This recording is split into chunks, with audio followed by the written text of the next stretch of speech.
After spending some time with the natives at Hochelaga in the fall of 1535, Jacques Cartier returned to his ships, attempting to make it out before the winter, but the river had begun to freeze and they were forced to stay at Stadacona. His men who had not ventured to Hochelaga were already building a fort. The fortress, with artillery pointing outward, was an affront to Donnacona, and the relationship between Cartier and the chief quickly deteriorated. The natives ceased to bring fish to the fort, which they had done regularly, and contact withered. Relations were effectively cut off by an outbreak of disease. By December, 50 natives were dead and Cartier forbade any contact, lest it spread to his own men. But the French quickly began to exhibit symptoms, and they assumed that they had caught whatever the natives had. It is likely that they were suffering from different maladies though. The Iroquois may have been hit by a viral infection borne by the French, where it seems clear that Cartier's men had scurvy. The sickness broke out among us accompanied by the most extraordinary symptoms, for some lost all their strength, their legs became swollen and inflamed, and all had their mouths so tainted that the gums rotted away down to the roots of the teeth, which nearly fell out. The disease spread among the 3 ships to such an extent that in the middle of February, of the 110 men forming our company, there were not 10 in good health. By the end of March, 25 of the men were dead and almost all the survivors were afflicted, except Cartier, who, remarkably, was spared. Cartier gave orders for the men to pray and had the figure of the Virgin Mary placed against a tree outside the fort. On Sunday, those who could move trudged across the snow and Mass was held by the tree.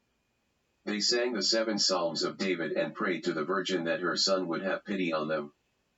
With his men enfeebled by scurvy, Cartier became even more nervous of Donnacona and his people. He worried they would attack if they knew of their vulnerability. Since relations were so strained, each camp was unaware of how fragile the other was. The French were too weak to bury their dead in the frozen ground and simply covered them with snow.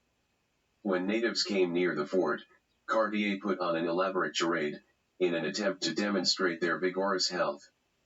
He took 2 or 3 men outside the enclosure, one of his men observed, and would pretend to try to beat them, and vociferating and throwing sticks at them, would drive them back on board the ships, indicating to the savages by signs that he was making all his men work below the decks, some at caulking, others at baking bread and at other tasks, and that it would not do to have them come and loaf outside. Inside the boat the sick men weakly hammered the hull with sticks, trying to approximate the sounds of busy, healthy men. When Donnacona's son Dio Amagaya approached one day, Cartier saw he was in good health, and asked what had cured him. Dio Amagaya said that he had been healed by the leaves of the white cedar tree. He had a drink prepared for Cartier's men. Initially, they declined to take it, but a few of the more desperate finally drank it.